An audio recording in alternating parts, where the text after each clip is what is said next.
Jah, aitäh, tere tulemast tagasi. Küsin veel kord, et aitaksite mul teha mu tööd. Uudistest sain teada, et keegi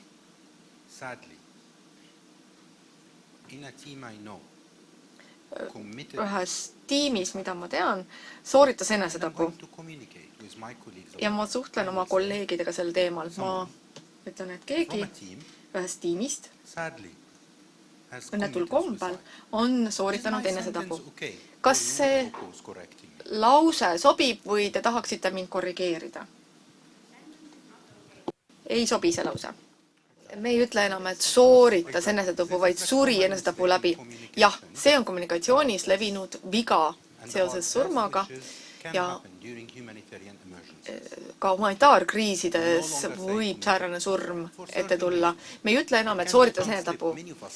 See võib olla ka lihtsalt keelevääratus, kui seda öeldakse konverentsidel, mujal.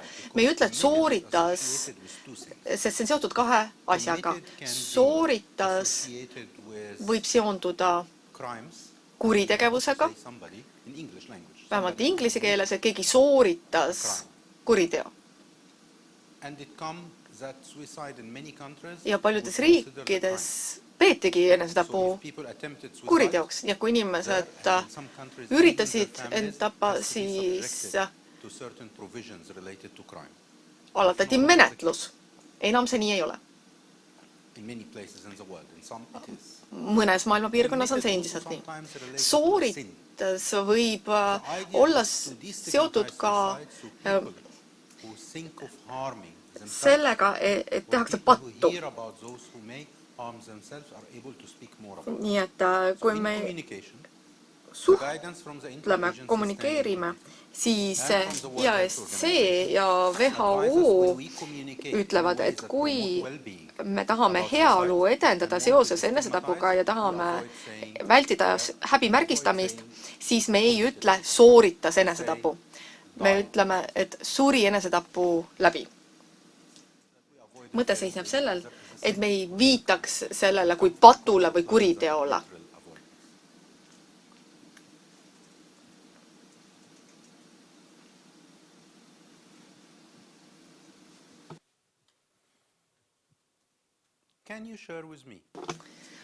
Kas võiksite minuga jagada ühte uut asja, mida õppisite täna hommikusest ettekandest ja midagi, mis teie tööle positiivselt mõjub, mis on asjakohane teie töö seisukohalt? See ei julgusta minu vaimset heaolu. 22,1%, jah, väga hea, aitäh. Nüüd on parem olla. Hea, et sain abiks olla. Kas oli midagi veel uut, midagi, mis on asjakohane teie töö seisukohalt? Püramiid. Mikrofoni.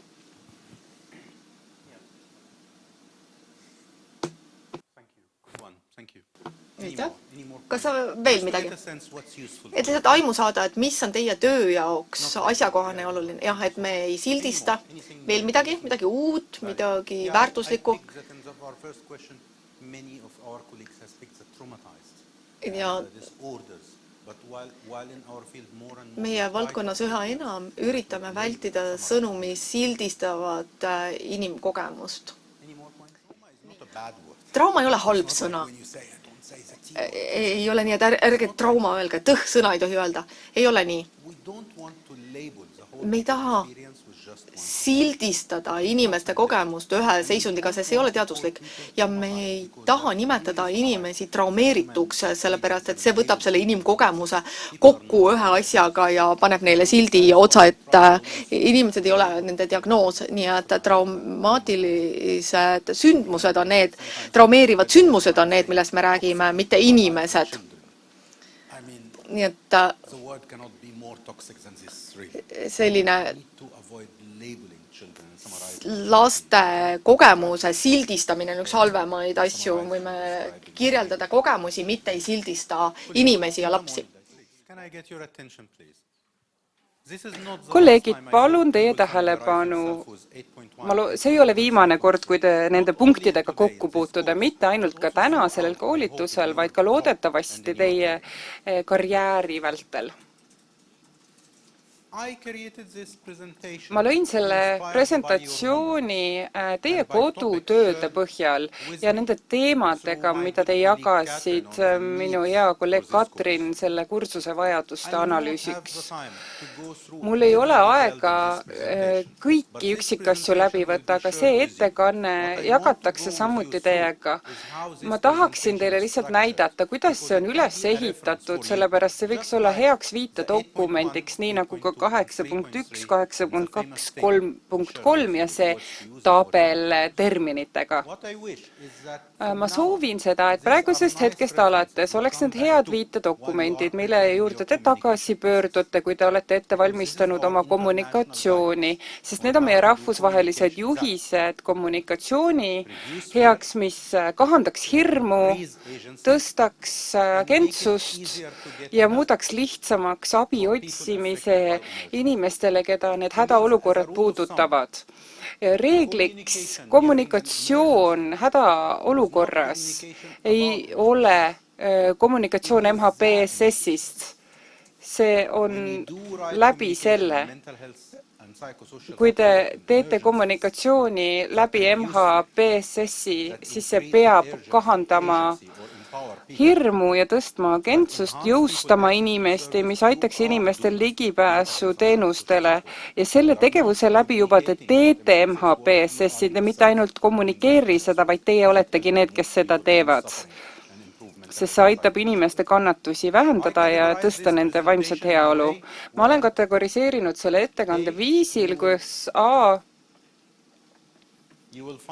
te leiate igal slaidil ka sellise nõuande või tsitaadi, millele keskenduda. Need on kõik loodud 8.1, 8.2 ja 3.3 või tabeli põhjal. Ma olen siia toonud ka halvad kommunikatsiooninäited, mis tihti esile tulevad nii mujal maailmas kui teie kodutööde põhjal kui ka Katrini tagasiside põhjal. Siis on ka meil head näited ja siis on meil ka link viitedokumentidele. Ja ma võtan läbi ka paar näidet halvast, valest kommunikatsioonist ja kuidas see muuta õigeks. Esimene kategooria. Kommunikatsioon, mis edendab heaolu. Siin on ka kategooria kommunikatsiooni, mis hõlbustab toimetulekut, loob usaldust ja kommunikatsiooni inimestele, kes elavad vaimse tervise probleemidega. Aga liigume esimese juurde.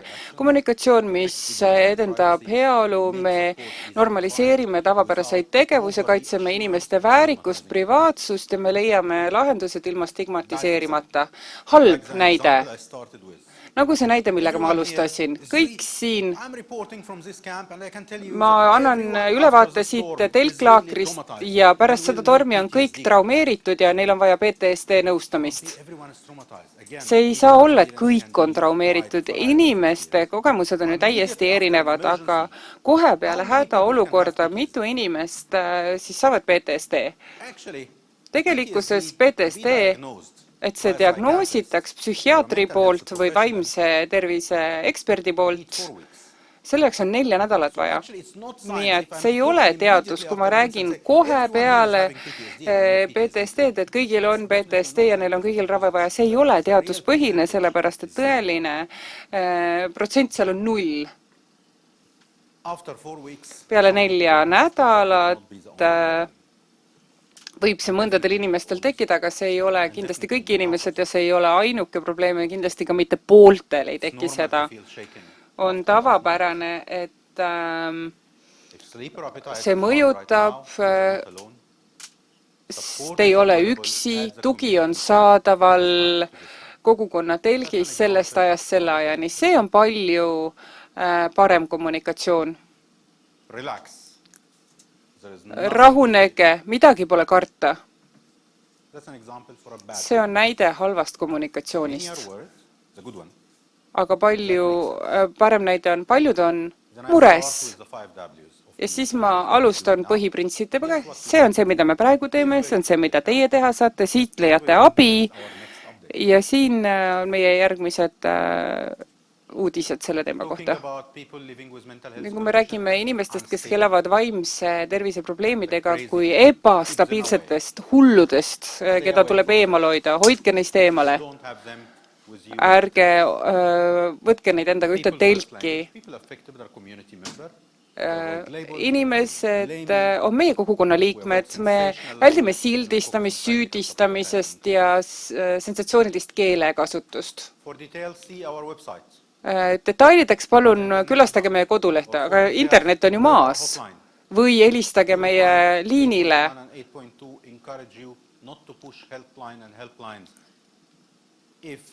Aga kui internet ja kommunikatsioonid on maas, siis ei saa ju neid reklaamida, vaid te peate inimestele ütlema, milline abi on saadaval ja kus sellele ligi pääseb.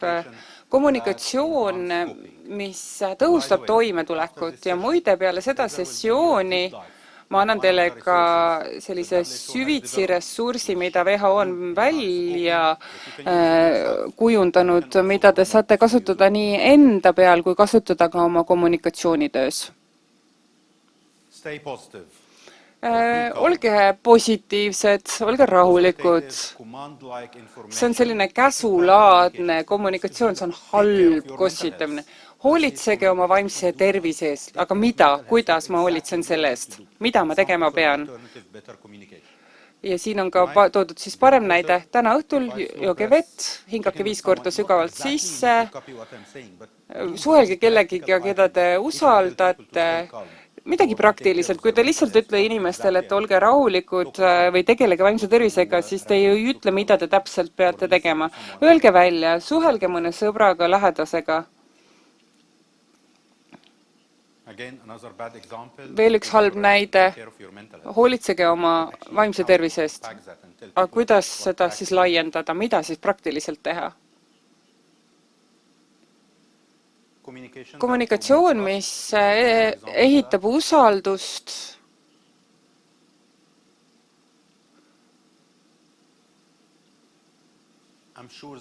ma olen kindel, et seda me juba vaatasime esimese kursuse raames, kui me rääkisime kogukonna kaasamisest. Kuulujutud on tihti vastamata küsimused, millele me ei ole reageerinud ja koheselt inimeste süüdistamine ja kuulujutud pressikonverentsil või sündmusel võib tuua kaasa negatiivse mõju, nii et kuulujuttude kordamise asemel või süüdistada neid. Nende levitamise on hea läbi viia sotsiaalne kuulamine ja vastata ka selle kuulujutu juurpõhjusele faktidega. Selle asemel, et öelda, et ärge levitage kuulujutte. Ärge korrake kuulujutte, aga jõudke nende juurpõhjuseni. 4. on kommunikatsioon inimestega ja inimestest ja selle jaoks on ka oma põhjus, ma toon selle pärast välja. Skisofreenikud, vaimsete häiretega inimesed, ebastabiilsed inimesed on ohtlikud, hoidke nad telkidest eemale. Selle asemel inimesed, kes elavad vaimse tervise häiretega, saavad paraneda ja tugi on saadaval sellest kellast selleni.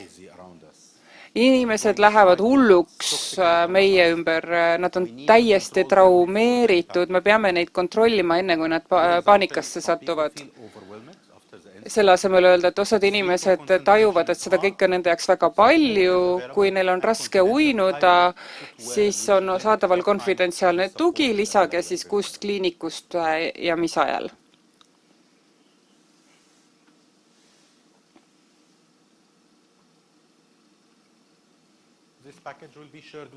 Ka seda paketti jagame teiega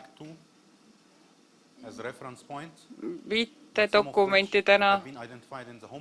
Osad neist, mis te olete ise juba toonud oma kodutöös, me oleme ka teinud omapoolsed soovitused, aga need on väga tavapärased laused, mida me oleme välja võtnud paljude kriisiolukordade järel. Kõik nõuanded põhinevad juhendil nendel 4 dokumendil, mida me teiega jaganud oleme. Palun lugege need läbi ja kasutage neid viitedokumendina. Ja viimane osa, miks ma seda 4. hoian, kommunikatsioon inimestest ja inimeste kohta, inimestele ja inimeste kohta, kes elavad vaimse tervise häiridega. Kõige tõhusam teadlikkuse tõstmise tegevus ja stigmatiseerimise vastane tegevus inimeste puhul, kellel on tõsised vaimsed häired ja seda just kriisiolukordades, ettevalmistavates etappides, on tegevused, kus me saame nende kogemusi kuulda, selle asemel, et meie räägime inimestest, kellel on skisofreenia või sügav depressioon, on meil kogemus kelleltki, kes on selle läbi elanud, kes räägib oma kogemustest. Tõenduspõhine, see on kõige oluline. WHO juhistes psühhoosi ja skisofreenia kohta ja depressiooni kohta kõige paremad teadlikkuse kampaaniad on esiteks need, kus inimesed ise ja nende pered räägivad oma nõusolekul oma kogemustest. Ärge tehke asju, mis edendavad stigmat.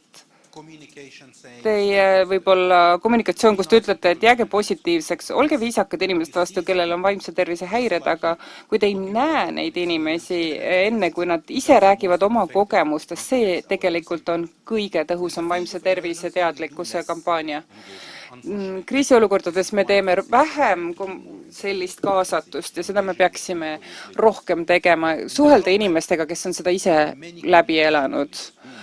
Me loodame, et te kaasate inimesi vähem stigmatiseerival viisil, kohtlete neid võrdselt, kaasate neid sotsiaalselt ja kuulate ära inimesed, kes on ise läbi elanud, sest see on kõige tõenduspõhisem viis stigmatiseerimise vähendamaks. Ja nüüd räägime ka toimetulekust läbi tõenduspõhise vahendi. Heather, palun, sõna on sul.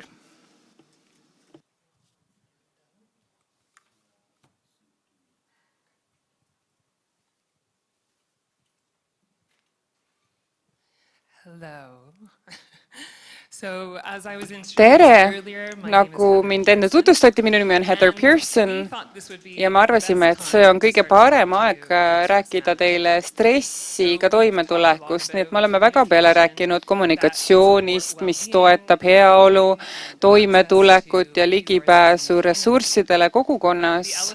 Aga see elevant toas peitub selles, et inimesed, nagu te ka juba teate, siis inimestel on väga palju teavet ja väga palju sellest on negatiivne ja teie ülesanne on jagada seda kogukondadega või elanikkonnaga. Nii et me tahtsime tutvustada sellist lähenemist, mis oleks potentsiaalselt midagi, mida te saate ise kasutada, saate teistega jagada, aga see on ka tõenduspõhine töövahend, mis pakub teile ideid teabe jagamiseks. Ma tean iseenda puhul COVID-19 ajal, kui me lõime väga palju teavet üldsusega jagamiseks, mis oli seotud rahva tervishoiuga. See oli väga keeruline olukord ja ilmselt mäletate seda sarnaselt, nii et seetõttu oleme me lisanud ka selle ettekande osaks.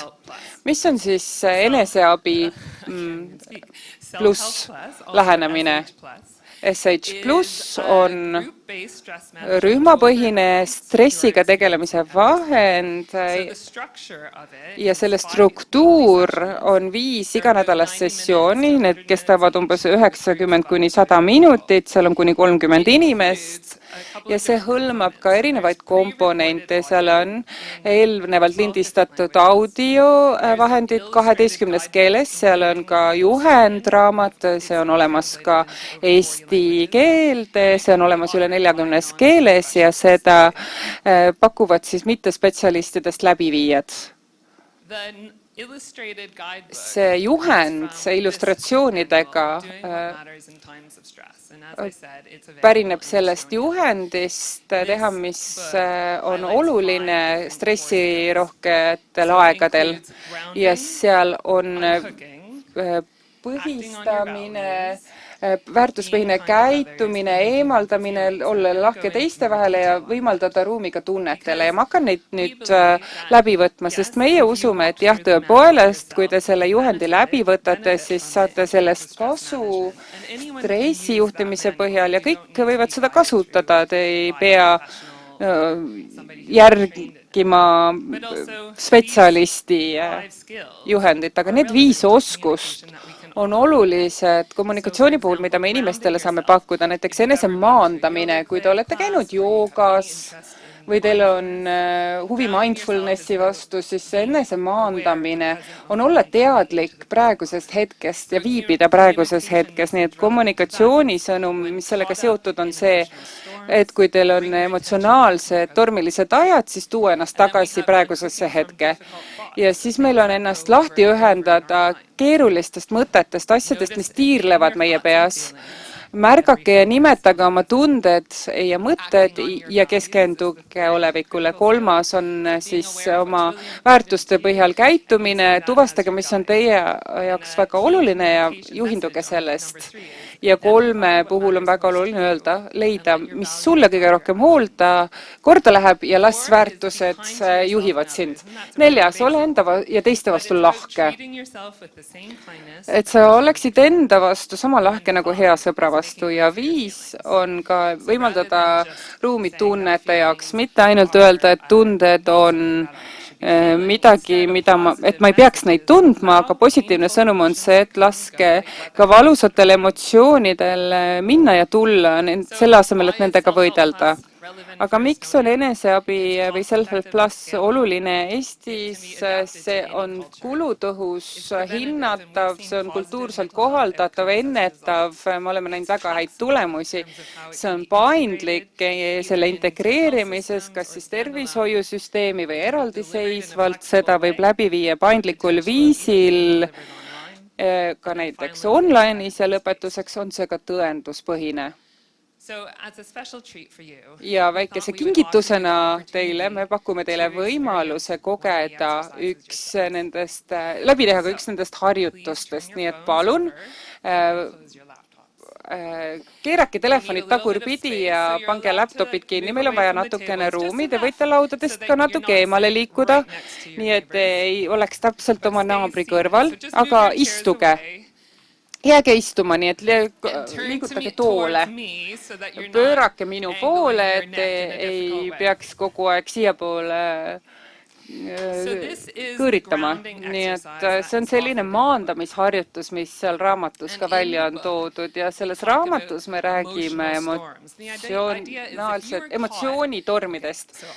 Näiteks mina olen Kanadast, meil on väga võimsad tormid siin, ilmselt on ka teil. Kui te olete lumetormi keskel ja väga palju tuult, kas te siis jääte selle tormi kätte või te leiaksite midagi, millest kinni haarata, et ennast paigal hoida ja sama kehtib ka meie emotsioonide kohta, nii et esimene samm on märgata, kuidas te tunnete ennast ja mille peale te mõtlete. See, kus te praegu istute, te võite praegu silmad kinni panna, kui tahate, võite need ka lahti hoida, aga ma paluksin pöörata tähelepanu hingamisele. Hakake hingama aeglaselt, kui te saate nina kaudu sisse välja hingata. Ja kui te sisse hingate, täitske kopsud õhuga, roided laienevad ja välja hingates teie kopsud saavad täiesti tühjaks ja roided tõmbuvad uuesti kokku, nii et tehke seda paar korda.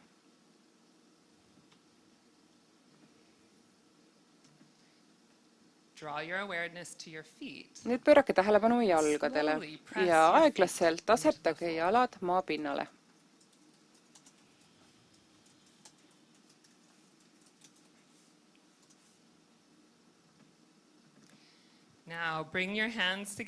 Nüüd tooge käed kokku, sõrmeotsad kokku ja suruge sõrmeotsi kokku ja märgake seejuures kuidas teie käed omavahel kokku puutuvad.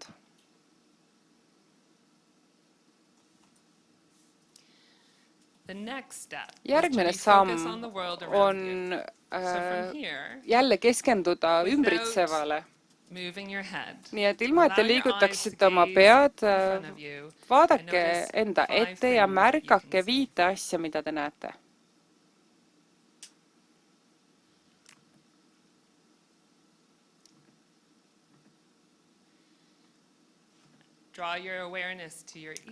Pöörake tähelepanu oma kõrvadele. Mis on 3-4 asja, mida te kuulete?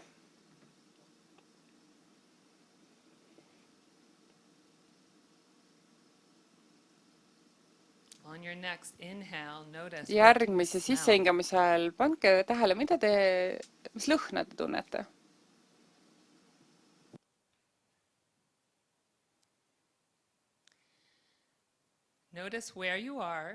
Märgake seda, kus te olete ja mida te teete. Avage silmad, kui te ei ole seda veel teinud. Ja siis asetage oma käed põlvedele, reidele. Märgake oma pükste või seeliku materjali sõrmede vastas. Maandamine ei tähenda, et teie emotsionaalsed tormid ära kaoks, aga see hoiab teid turvaliselt seniks, kuni torm möödub. Aitäh kõigile osalemast ja taaskord see on vaid üks näide harjutusest, mis on raamatus saadaval ja mis on saadaval nüüd ka Eestis. Aitäh!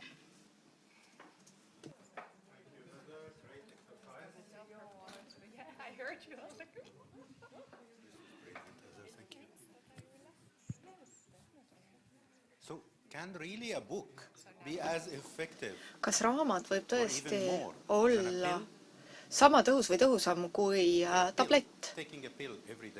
Kui see, et võtad iga päev tabletti? Teatud tingimustes võib küll. See on tõenduspõhine sekkumine, mis on sama tõhus kui teised psühholoogilised sekkumised ja ravimid teatud leebemate vaimse tervise probleemide puhul. Ja väga oluline on siinkohal, et ennetatakse depressiooni ja ärevuse väljakujunemist peale eriolukordasid. Nii et nagu vaktsineerimise puhul on samuti randomiseeritud, kontrollitud uuringud läbi viidud nende harjutuste osas. Nii et seda testiti, kui see välja töötati. Lähtuti samast käsiraamatut Uganda ja Süüria ja Ukraina pagulaste puhul. On väga palju randomiseeritud uuringuid, mis on tehtud ja on testitud ka seda käsiraamatut ennast. Oluline ei ole raamatu lugemine, oluline on harjutuste tegemine, mis raamatus on. See peaks olema osa igapäeva elust. Ma kasutan ka oma stressi haldamiseks neid tehnikaid ja ma soovitan teil ka seda teha, kui teil on stressirohke töö, sest see on meie enda toimetulekuks oluline.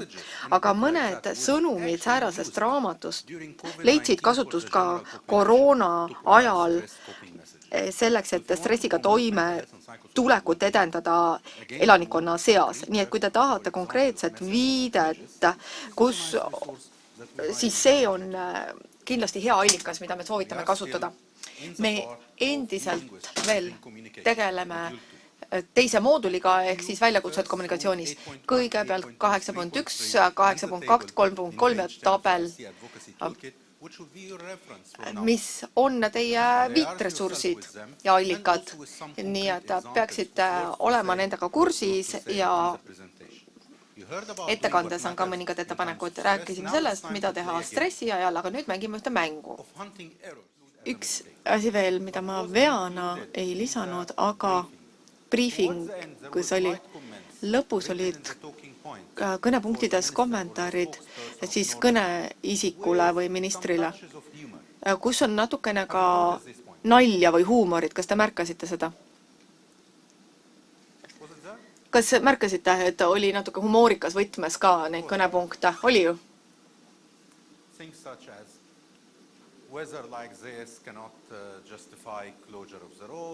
Et sellise ilma tõttu ei saa teid sulgeda. Kui seda ja teist teed, siis oled teeninud välja saunaskäigu. Nii et need on natuke sellised sarkastilised, iroonilised. Ma ei toonud neid välja kui vigu, sest see erineb kultuuriti. Aga see on selline väga õhukene piir, et kasutada sarkasmi või teha nalja olukorras, kus inimesed kannatavad. Mõnikord võib öelda, et see natukene teeb õhkkonda nagu kergemaks, aga teatud olukordades osad inimesed võivad seda näha kui empaatia puudumist või et puudub olukorra tunnetus, et ei mõisteta kannatusi. Nii et see on kultuuriti erinev ja nalja kasutamine sellises olukorras on väga kultuurispetsiifiline, nii et oluline on tagada, et toon oleks teadvustav, et inimesed kannatavad, leinavad. Kui ma kasutan huumorit selles olukorras, siis ma olen väga ettevaatlik ja kindlasti ei tohiks kergekäeliselt kuidagi inimeste kogemust kuidagi õõnestada või kergekäeliselt suhtuda. Nii et ma ei määranud neid kui vigu, aga ise hindate siis, mida see kultuuriliselt teie jaoks tähendab. Aga mõelge nii, et kui see on olukord, et ma kõlan vähem empaatilisena, siis võtke see maha, siis see on viga.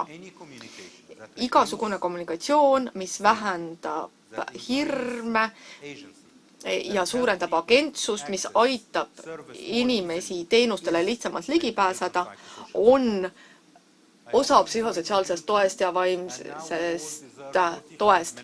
Nii et loodetavasti te nautisite seda moodulit, nüüd 3 tundi lõunat ja siis kuulame täpsemalt selle kohta, mis toimub Ukrainas.